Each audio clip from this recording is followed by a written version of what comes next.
have fucking special needs. And then I remember we sat there, we were sitting there, and Mr. Perfect, the wrestler Mr. Perfect, was in the row right in front of us. And my dad was trying to get him to autograph my ticket, and he would not autograph my ticket, man. Like, he just wouldn't. People were just being dicks back then. And then my dad was like cursing at him. Like, it was like a crazy fight. During the fucking no-hitter. Game, like, not a fist fight, but my dad was like, you suck. And he kept calling him Perfect. He was dropping the mister. He was like, you suck, Perfect. You suck. And it was crazy. Like, people were laughing. But I remember even 12 years old. Dude, one time, this is another thing. I was like 7 years old, man. And I know this happened. I was 7 years old, and we went to my cousin's recital. So it's like all 7, 8-year-old, you know, like it's a girl recital, whatever. Families there, packed out auditorium. My dad took me there. It was just me and my dad. He had to watch, we had to watch my cousin, whatever. And he didn't want to be there. He was like fucking, whatever. And the instructor of the ballet school was like this really beautiful, like 25, 26, like she was a hot girl, a hot woman. And like, we're just sitting back there, and I could tell he's 10. He's like, wow, this girl's got some fucking body. And like saying shit like that. And I don't know why he did this, but like we were in like the very last row. She's 10. No. Oh. No, the girls, the kids who were dancing around were like, 8, 9, 10 years old. But the instructor is a grown woman. All right. And then the girls, the curtains close, and it's just the instructor on stage, and she's like, it's like pin drop silence, and she's about to say, for the intermission, she's like, refreshments for the intermission, and my dad just yells, "Show your bush!" yeah. Come on, I swear. dude. He yells, "Show your bush!" I swear. And how many people would you say are 400? And we were in the dead last row, man, row Z, and he yelled, "Show your bush!" and it was fucking wild. Yeah, and I remember like, "Show your bush," and he didn't even like look at me or look around. He just like said it to say it, and then he was like, "Come on, I'll buy everybody candy," Yeah. I swear, man, that's the kind of dude my dad is. Like, even right now, I could tell you the kind of dude he is. Like 3 weeks ago, man. 3 weeks ago, he had to go to. Wait, how old is he now? Right now, he's 75 years old. Okay. Diabetic, 300 pounds, doesn't give a fuck. Christmas, was Christmas Day, the day after December 26th. This dude's eating leftovers. He ate, half a tray of lasagna. He's a diabetic. Right in front of him. It was me, my dad, and my stepmom. Half a tray of lasagna in one sitting. 3 cannolis, a cup of coffee, and half a penny alla vodka with grilled chicken. And I was like, "Yo, Dad, slow down." And he was like, "Please." I didn't know I had a gay son. And then he's just shoveling You're more. Gay because I told him to like watch his heart health. You're gay. He's like, "Yeah, I didn't know my son blows guys," as he's just shoveling the pasta in his mouth. Fast forward 10 hours, guy has to get rushed to the fucking emergency room with congestive heart failure. He's like gargling. And I'm he like, really did? I swear to God, man. On that day? Yeah, and then he's like like when he talked, because he literally ate himself into congestive heart failure. Like the doctors were like, we've rarely ever seen this. This guy ate so much sodium that his body fucking pussy. Yeah, and then it was so funny because he's like gargling as he's talking, and even like him, I mean, this guy's got like machines, like he's not out of the woods yet, but he's like talking like he's gargling. He's like, "Yeah," he's like, "I guess I sound gay now," because he's like gargling in front of the doctors. And he's like, and the doctors are like, "What?" Yeah, like, they don't even know. He's like talking shit to me, laughing. He's like, "I sound pretty gay now." Yeah. He's like, "What? I swallow some cum?" And we're like, Jesus Christ. I swear. I hosted this show on Netflix. Plug it. Years ago. No, fucking please. It was called The Ultimate Beastmaster, and it's basically like American Ninja Warrior, but for fucking it through a beast's mouth on Netflix. Did you not want to do it? No, I wanted to do it. Well, I mean, I needed the money, so like I didn't. Well, that's part of it. But I mean, did you go out for it, or did they ask you to do it? What happened was I have the same manager as JB Smoove, and they called asking for JB. Love JB. They called asking for him, and my manager, because he's just they said tall, skinny black guy or guy who looks like a linebacker. Yeah, well, that's what they were like. They were like, "Hey, we're calling for JB. Want a tall, skinny black guy?" He's like, "Well, I don't have that guy, but I do have fucking this guy who's got an Italian's grandmother's ass." And so he convinced them. My manager was being a good manager, convinced them to use me. And I co-hosted it with Tiki Barber, who's fucking great. Awesome. Tiki, and I'm a huge New York Giants fan. Yeah. So it's like Tiki Barber was like a legend. And a Buccaneer, right? Well, his brother was. Oh, that's right. Yeah, that's his right, brother that's was. right, He was that's a big Giant, right. but Tiki retired as a Giant. His brother actually is in the Hall of Fame, which I didn't. Tiki's not? Yeah, he is. Tiki is not. No. What? Tiki's not. His brother's. Well, that's got to really hurt. Yeah, it's weird. It has to. It's got to be so painful when your brother. That's like the Manning competition. Like, Yeah. Archie, by the way, also took a back seat to his 2 sons. Isn't that even funnier that Archie Manning was like, well, I'm fucking Archie Manning. Yeah. And then those 2 guys were like, yeah, but we won Super Bowls and shit, and like now we're embedded forever in pop culture history. Yeah, so it's like, fuck you. Like he thought his kids would never fucking be that good. Yeah, because how could you be better? I mean, there's Archie Manning's a Hall of Fame quarterback. Yep. And his sons are like, yeah, what? Yeah. No Super Bowls. Yeah. Loser. Loser.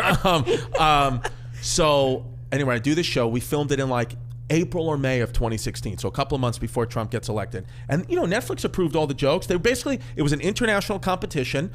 So me and Tiki were the hosts of the American team, and they said anytime another country is competing, your job as the comedian is to make fun of that country and make fun of the competitors of that country. Great. And when America's going, you just go pro-America, no jokes, just salute America and be all about America and get our fans who are watching it in America to be all, great, because it was on in every country. That was like the big thing with this show. It released in all the countries that have Netflix. So do the show, fine, everything. A few months go by, they release it in December of 2016, 2 months after Trump got elected. So obviously it's all PC now, can't say anything. The worst type of white guy you could have possibly been is the guy who looks like an undercover cop yelling how much he loves America and hates every other country. Dude, Bomb the rest of the fucking world. Yeah. I'm Christy. I'm out. Yeah, that's it. So I got like, I would say teetering on 1,000 tweets in a week of what a sexist I was, what a racist I was, what a nationalist fuck I was. I get fired. Netflix fires me. Not because of that. Because of that. What? 100. They put other reasons. They signed up for it. But this is what I mean. Like I know. The pussification of yes, these people. yes. And then it's all that. So, but it's like, listen, did I say what? They had an earpiece in my ear for fucking 10 hours from, we were filmed from 8 p.m. At night to 6 o'clock in the morning. And they was just like, do jokes, do more jokes, do more jokes, do more jokes. And like, for example, like if you fell off the obstacle course into the water, they called it the beast blood. So I just got tired of saying that. So one time the Chinese team was going and the guy fell off the obstacle course into the water and his name was Bin Feng. And I go, there goes Bin Feng into the duck sauce. So it's like... shit! So I mean, I would say at least 500 people cited that clip. Racist piece of shit.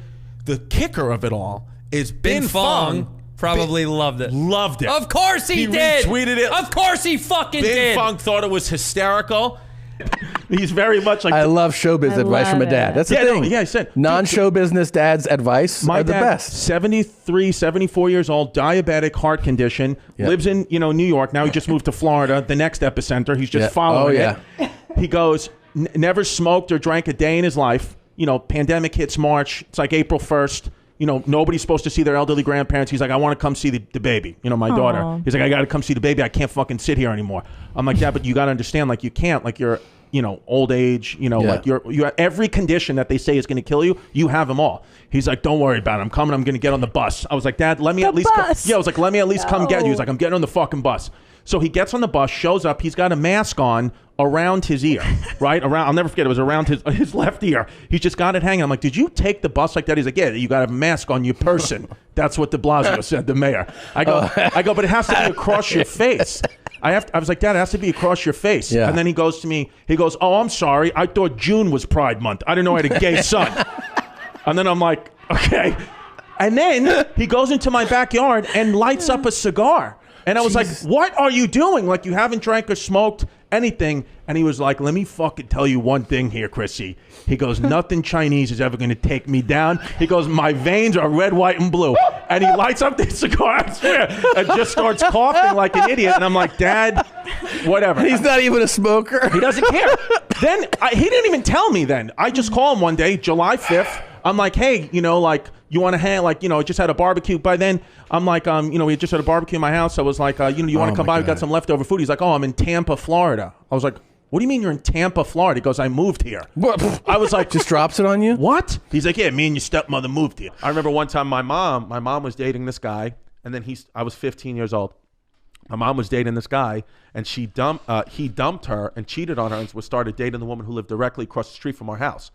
And that fucked my mom up. My mom every day was sitting, crying, looking out the window, like whatever. And my dad would come and pick me up Saturday mornings for baseball practice. So he comes Saturday. This had happened the weekend before. Say that happened on a Sunday. So my mom's crying every day. Saturday morning, my mom's sitting out, looking out the window, crying, messed up from this breakup.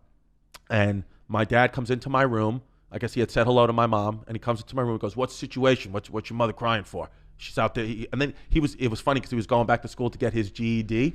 And so he was learning like a word of the day. And I don't know why I always remember this. He goes, she's out there crying like a schizophrenic. I was like, that's not what a schizophrenic would do. But I was like, I guess you learned about schizophrenia and what that is. And one of the symptoms may be crying. I was like, it's, good, bravo, but that's not what schizophrenia. But he said to me, he was like, why is she crying? And I was like, oh, that guy she was dating, Rob, he dumped her. And he's dating the woman who lives directly across the street. And he was like, you going to do something about that? I was like, I'm 15 years old. I have psoriasis.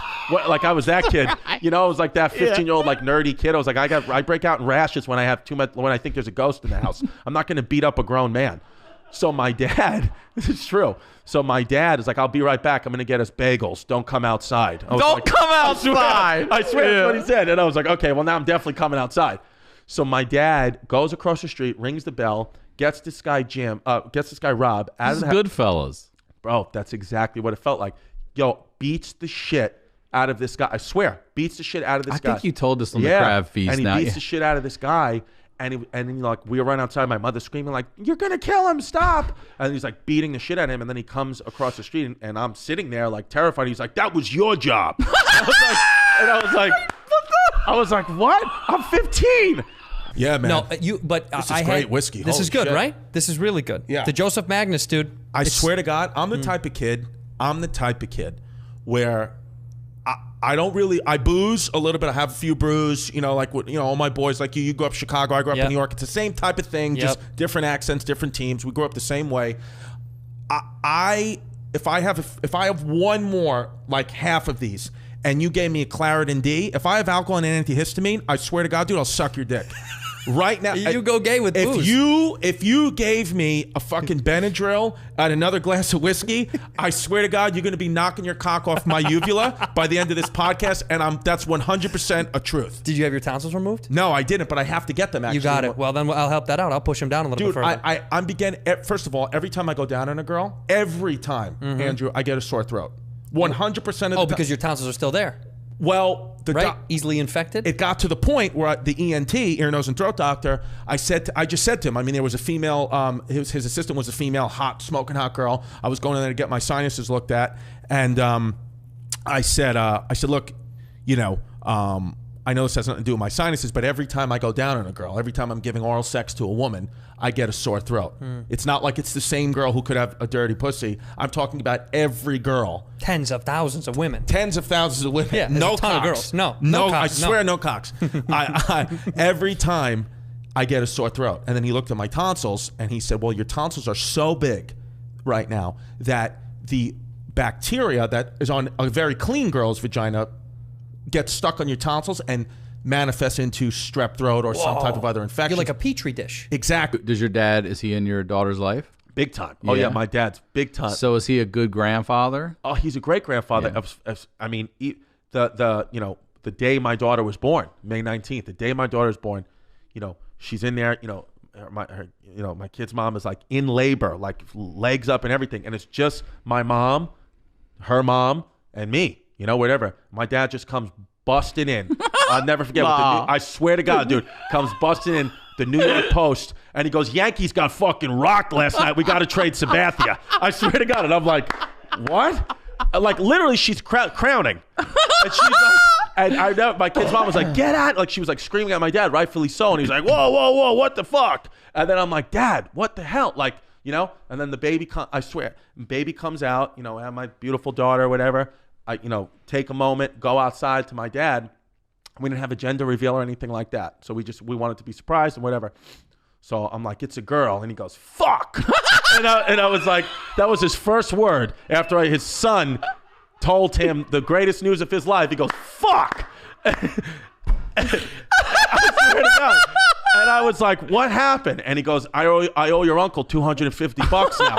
And I said, what do you mean? Why would you owe him money? He goes, we gambled on your kid's gender. And I'm like, Great. So already, this is what my daughter's born into. You're gambling on the gender. He was like, I was sure it was going to be a boy the way she was carrying. I'm like, you're an idiot. You got an 8th grade education and you think you can guess gender? What are you, fucking an Amazon woman? Yeah. What are you, in the fucking Mayans? You can't guess shit like that. You're not a midwife. You know? Super excited to be back here with a very special guest, all the way from the Great Big Apple, New York City. Yes. Chrissy D, History Hyenas, Chris Distefano, thank you very much for coming. Thank you for having me, guys. Very happy to have you I appreciate here. it. I'm COVID-free. Yes, I am believe. I. I do have prostatitis, so I got an inflammation in my prostate. Really? I think I do. Wait, you think you do? It's every day, a really specific thing to say. You know what's a nice thing, though? Every day, because I had it once like 2 years ago, but it was 1,000% from chlamydia. But now, which is nice, I'm not Chrissy Drip Drop anymore. So, but Do you remember who gave it to you? No, I mean, it's one of the, I was a blur. I was a full-blown sex addict 2 years, like not, you know. 2 years ago you were? Yeah, I was like, I don't drink, I don't drink that much, and I don't smoke. I'm fine. But then I was just, I mean, dude, there was back-to-back nights. Sex with like a woman who was the former Miss Canada. Oh, wow. And then one of my mom's friends, Kate. So it's like back to back, former Miss Canada, 68-year-old woman, sex addict. Did you go to rehab for it? No. You get therapy at all for it? Yes, therapy, a lot of meditation, a lot of reading, a lot of thinking about, like narcissism and entitlement and things like that. And yeah, that's fascinating. Getting deep into that, and so now I'm sitting here with prostatitis, and it's a different feeling because I'm like, I know it's not from an STD. I haven't had sex with anyone but my girlfriend in whatever it's been. I haven't seen her in 3 weeks, so it's like I mean, I literally think I could have like inflamed my prostate from jerking off. Yes, I think so. Are you aggressively doing it? I can't explain to you like why. I've been here for 3 weeks and it's been unbelievable. Like I've been jerking off to anything, like everything. Yeah, I was jerking off to Anderson Cooper. 2 days ago. Oh, wow. Yeah. Then this morning, Tucker Carlson. Yeah. They had an old episode on, and I was just like, and I don't jerk off like this. I rub the base of my penis and I blow it into my belly button. I don't know. Yeah, it's a very strange way of masturbating, and I think that So you rub it against your belly? I kind of rub down. I make like a little vagina with my thumbs, and I rub the base, and then I shoot it into my butt. Seriously? I swear to God. I got to tell you something. I mean, with that, I don't even know you that well. Yeah. I would like you to do it to me. Yeah, and I would, dude. I absolutely would. That sounds like a really good How technique. did you discover this technique? I don't know. I think when I was a kid, I just, because I used to take a pillow. I used to like masturbate on a pillow. I slept in the same room as my mom till I was about 13, 14 years old. Sure. So I used to like, when she was sleeping, Quietly, quietly just take a pillow. I used to do that. That's probably where it started. I used to hump the mattress. Yes. I was having orgasms before I ejaculated. Oh, me too. I was absolutely shooting blanks. And I was like trying to explain to my cousin, Brian. I was like, "Do you do that thing?" Because I didn't know the words for it. I was like, where like you rub yourself a certain way and your body shakes and it feels good. And he was like, "What?" Yeah. And I go, "You know what I mean?" Like, and then you kind of sweat a little bit. And he's like, "I don't know what you're talking about." Well, because I would do that so much, I would masturbate so much and just shoot blanks that the first time I did get just a little bit of jizz, I lived in the same house as my mom's sister, and she used to watch me while my mom was at work, and I was like doing it, like rubbing the pillow hard, and then a little splooge came out, and I was young and inexperienced. I didn't know, so I ran to my Aunt Colleen. I was like, "Aunt Colleen, something's coming out of my pee-pee," and she's like an old school New York lady smoking a cigarette. She's like, "Christopher, listen to me. You're gonna have to talk to your mother about that." It's one of the things about my dad is like everybody loves him. You know what I mean? Yeah. Like everybody's his friend. Like he's one of those guys. Like even when he in the neighborhood I grew up in, so he didn't grow up. He would come into that neighborhood to pick me up and take me to games. And he lived on Staten Island, your mom's Brooklyn. neighborhood. My mom's neighborhood. Everybody knew him there. He knows more people in my mother's neighborhood than my mother does. Like because everyone's like he's just like he's talking. He's always like what do you want? Saying hello to everyone. Did you lose weight? He just fucking knows how to schmooze and bullshit. So I feel like as far as comedy goes, because he knows nothing about comedy, but I remember when I first started doing it, he was like, Chris, he was like, you're funny enough. That's what he would always tell me. He's like, you're funny enough. He's like, but I think the bigger thing is, he's like, people like you. He's like, you got a likable face, you smile. He said, I think that'll get you further. He's like, everybody's fucking funny, He's like, and he says, because he just doesn't care about politically correct terms or anything like clearly. that. He's like, any fucking retard can tell a joke. That's what he said to me. That's what he said to me. Like in public, we were on the subway. On the sofa. I swear, he was like any fucking, they can all tell jokes. I mean, you give a kid fucking anybody, they'll all do it. But not everybody could be likable. So he's like, I think that's what you got going for you. But he's like, that's natural. He's like, you're just a good kid. So I was like, oh, thanks. What would you say was the time you were most embarrassed by him? By my dad? Most embarrassed by him? There was a time, I told it on the last podcast, I guess when, on the Crab Feast podcast, I guess when on 9/11, when I hit a kid in the head with a chair because I thought my mom was dead, and my dad came into the principal's office and threatened to kill him. But I mean, really did. Like, it wasn't like, oh, I'll fucking kill you. It was like, Chris, lock the door. Yeah, yeah. And he's a priest, and right? He told the principal, who's a priest, he said, I'm going to give you 2 options right now. I love it. He goes, the second option's really going to suck for you. He goes, I'd suggest taking the first one. And then he said, listen, first option, you're going to put my kid back in school. The second option, I'm going to come over there and I'm going to beat the shit out of you. And I'll never forget, he said, I'll break both your kneecaps. He said, you're going to think that I learned that line in a movie. He's like, I'm one of the guys they write the movies about. I'll never forget he said that. And then he said, I'll call 911 right now. He said, I'll tell the police where I live, what I'm about to do. I'll leave it on speaker as I'm doing it. He said what he said. He said, because I'd rather go to jail for the rest of my life than you throw him out of school and me have to listen to his mother's fucking mouth for the rest of my life. And then he said, I'd rather be in prison with my friends. My friends. So it's your that's choice. And then he sat back down. So that was pretty embarrassing. Yeah.